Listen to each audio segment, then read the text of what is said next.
Friends, welcome to all of you.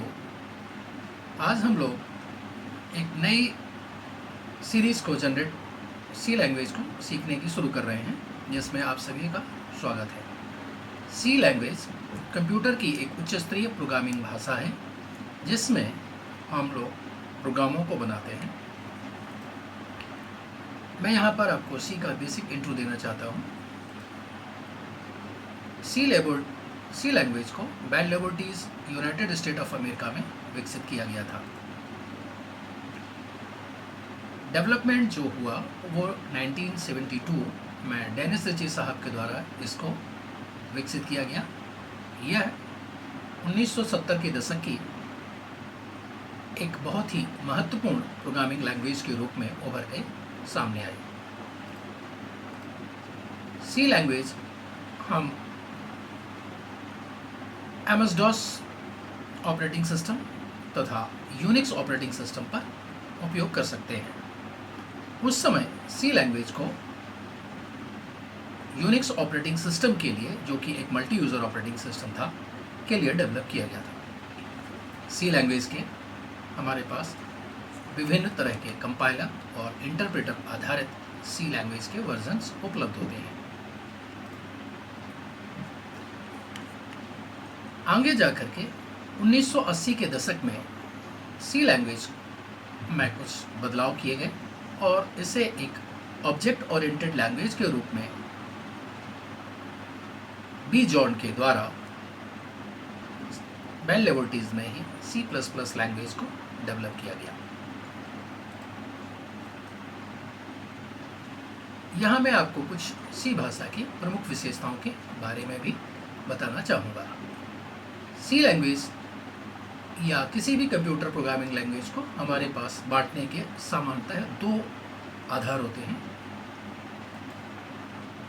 जो एक आधार तो हमारा हाई लेवल लैंग्वेजेस है। High level languages easy to use because इसमें हम अंग्रेजी के वर्ड्स का कमांड प्रयोग करते हैं, या आपको जो इंस्ट्रक्शन देने होते हैं वो अंग्रेजी में होते हैं, जिनका आप उपयोग करके अपने कमांड्स दे सकते हैं।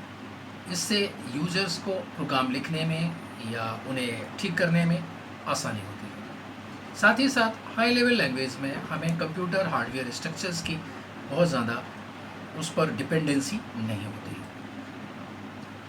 वहीं दूसरी ओर यदि मैं बात करूं तो जो फर्स्ट प्रोग्रामिंग लैंग्वेज थी वो थी आपकी low level language. Low level language machine आधारित थी, अर्थात इसमें हमें बाइनरी कोड में इंस्ट्रक्शन और डाटा फीड करने होते थे, जिसमें एक प्रोग्रामर को प्रोग्राम लिखने में काफ़ी समस्याएं या दिक्कतें आती थी, तथा इनके परिणाम भी हमें बाइनरी रूप में ही प्राप्त होते थे। ये आसान नहीं होती थी। इनमें चाहे प्रोग्राम लिखने की बात हो या प्रोग्रामों को समझने की बात हो या उनमें चेंजेस करने हो। ये कंप्यूटर डिपेंडेंट भी आप कह सकते हैं कि मशीन लैंग्वेज जो थी वो कंप्यूटर डिपेंडेंट थी, जैसा कि मैंने आपको पहले ही बताया कि ये बाइनरी नंबर सिस्टम पर आधारित थी। अब यहाँ जो मैं सी की बात कर रहा हूँ वो यदि आप सी को देखें तो सी 70 के दशक की एक ऐसी भाषा बन के आई जिसमें आपको दोनों लैंग्वेजेस में जो फीचर्स थे, हाई लेवल लैंग्वेजेस और लो लेवल लैंग्वेज, उन दोनों को इसमें आप उन दोनों क्षेत्रों में जो भी है कार्य कर सकते थे। अर्थात ये मशीन पर भी काम कर सकती थी या सिस्टम सॉफ्टवेयर्स डेवलपमेंट। कहने का मतलब है कि दो क्षेत्र थे प्रोग्रामिंग के 60 से 70 के दशक में।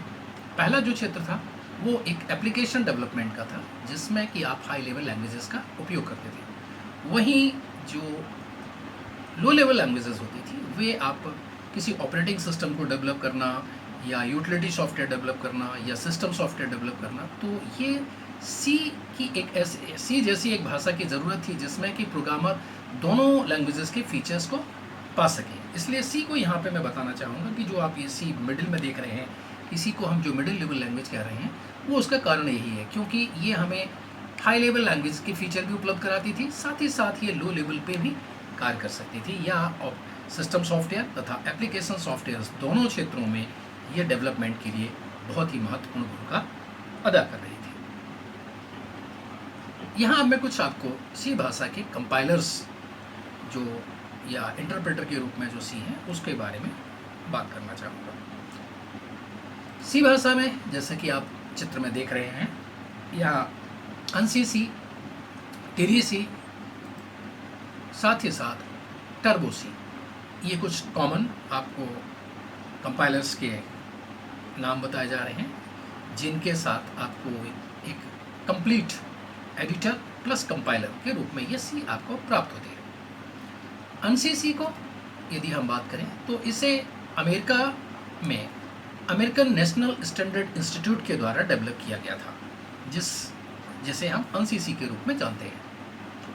साथ ही साथ ये यूनिक्स ऑपरेटिंग सिस्टम पे काम करने की हमें सुविधा उपलब्ध करा रहा था।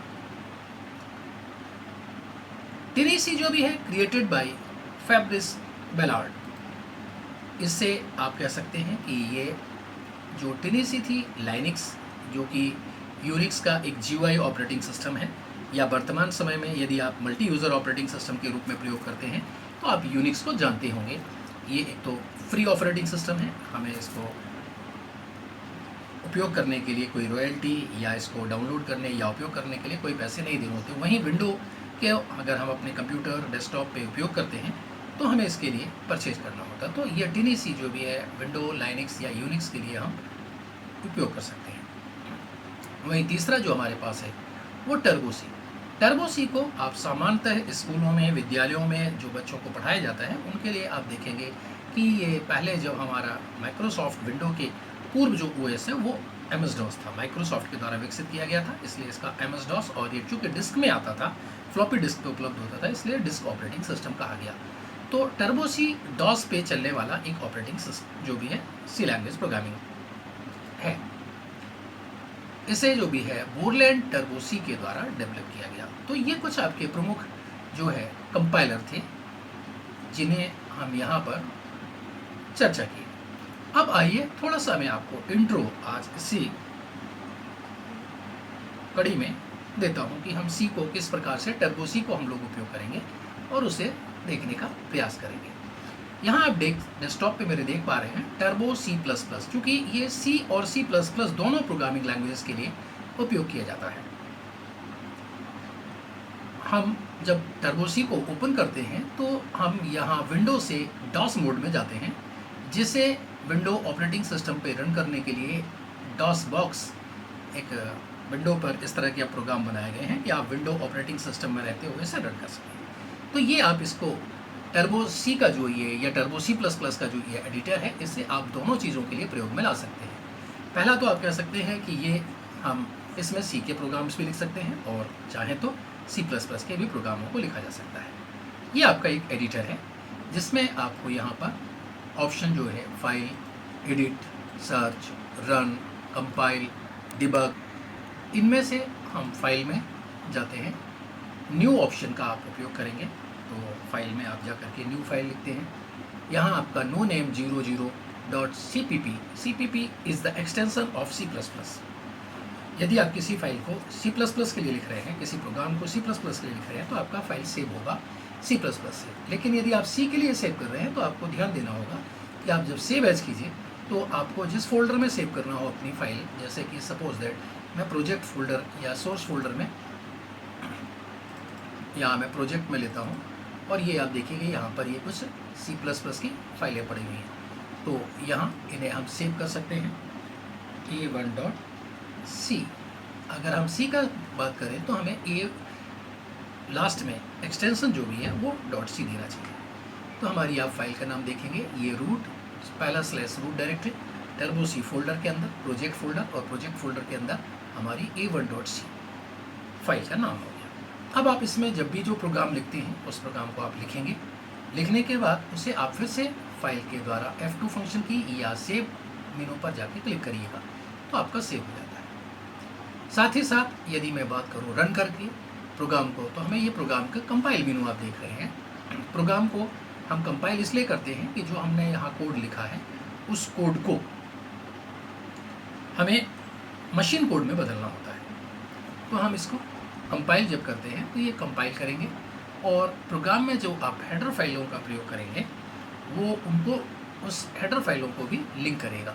तो कंपाइल करने के बाद आपके प्रोग्राम में त्रुटि रहित होना चाहिए। यदि प्रोग्राम में कोई भी एरर है तो आप प्रोग्राम को एग्जीक्यूट नहीं कर सकते। जब कंपाइलेशन आपका सक्सेसफुल हो जाए विदाउट एरर्स, तो फिर आप जब प्रोग्राम को यदि रन करना चाहते हैं तो आपकी हेडर फाइल्स में जो फंक्शन होते हैं वो प्लस आपके प्रोग्राम में जो कोड लिखे होते हैं उन दोनों को मिक्स किया जाता है और एक फिर आपको फाइनल एग्जीक्यूटेबल कोड के रूप में एक फाइल प्राप्त होती है जिसे आप फिर उपयोग कर सकते हैं। तो जो आप सी फाइल में ये जो कोड लिखेंगे वो .c नाम से जो होगा इसे आप कहते हैं सोर्स फाइल।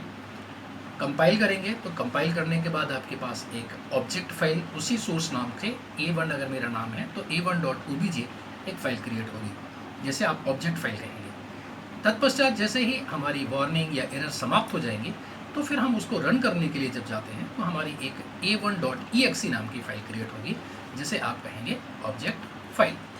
तो यहाँ पर मैं एक छोटा सा आपको एक 2 लाइनों का प्रोग्राम लिख के हेलो प्रिंट करा के दिखाता हूँ जिससे आप उसको समझ सकें। एस इंक्लूड std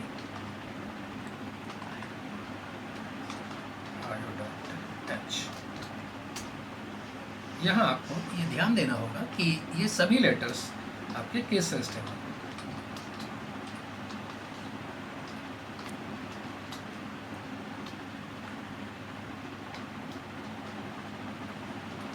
फंक्शन सम यहाँ पर जो हमारा है वो वाइड होगा और यहाँ एक मैं सिर्फ सिंपल प्रिंट स्टेटमेंट देता हूँ।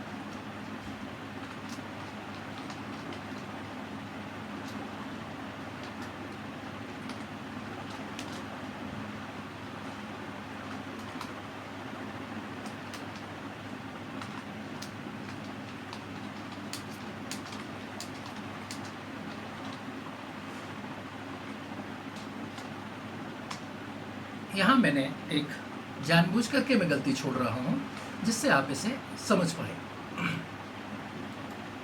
ये देखिए मैंने प्रोग्राम को सेव कर दिया। इस प्रोग्राम में हमने एक गलती की हुई है, प्रिंट एफ का पी कैपिटल लिखा है जिससे कि आपको एरर को भी मैं दिखा सकूँ। मैं चलिए प्रोग्राम को कंपाइल करता हूँ, या तो आप अल्टर F9 की प्रेस करें या कंपाइल मेनू में जाके करें। ये देखिए आप यहाँ पर एरर देख पा रहे हैं कि ये बता रहा है एरर 1। कंपाइल लाइन एरर भी एक बता रहा है। ये एरर को यदि हम देखें तो हमारे पास ये एरर, ये यहाँ पर ये लाइन भी बताएगा कि आपका a1.c जो है आपको इसमें एरर डिक्लेरेशन सिंटैक्स एरर। तो यहाँ पहली तो एरर ये है कि मैंने इसमें हैश इंक्लूड नहीं लगाया है, इसलिए ये पहली एरर थी, ये मैंने ध्यान नहीं दिया। हैश इंक्लूड, फिर मैं सेव करूँगा, यस करूँगा, कंट्रोल F9। अब देखिए ये यहाँ एक एरर अभी भी है। ये आपको नीचे आया linker error undefined symbol underscore printf in module. ये जो आपकी है ये आपने प्रिंट एफ, तो ये समझिएगा कि सी में क्यों हमें जो भी है कैपिटल या स्मॉल लेटर लिखना ज़रूरी है। तो यहाँ हम लोग जैसे ही इस पी को स्मॉल करते हैं हमारी ये एरर अब समाप्त हो जाएगी। कंट्रोल F9 करता हूँ मैं, ये देखिए ये आपका आउटपुट भी रन हुआ, पर आप कहेंगे हमें तो नहीं दिखा। तो इसे देखने के लिए आपको अल्टर F5 की का प्रयोग करना पड़ेगा। अल्टर F5, जैसे ही आपने अल्टर F5 किया आप देख रहे हैं welcome to all of you, this is your output. ये आपका आउटपुट है।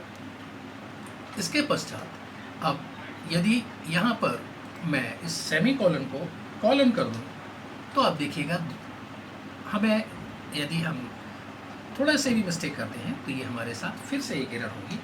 इस बार आप देखेंगे सेमी कॉलन मिसिंग, इस तरह सा स्टेटमेंट आना चाहिए। तो अल्टर F9, ये देखिए ये आपको आ रहा है स्टेटमेंट मिसिंग, ये आपको एक बता रहा है कि ये है, और फिर बोल रहा है कंपाउंड स्टेटमेंट मिसिंग। कारण हो गया क्योंकि आपने इस लाइन को टर्मिनेट नहीं किया।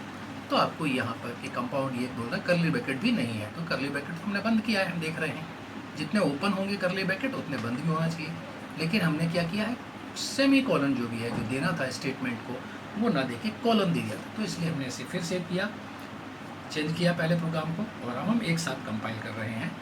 तो ये हमारा प्रोग्राम कंपाइल हो गया। इसको रन करने के लिए फिर अल्टर F, आउटपुट देखने के लिए अल्टर F5 की अब यहाँ आप देख रहे हैं इस बार ये उसी लाइन के आगे आपको ये आउटपुट दिखा रहा है। पहली बार का welcome, welcome to all of you.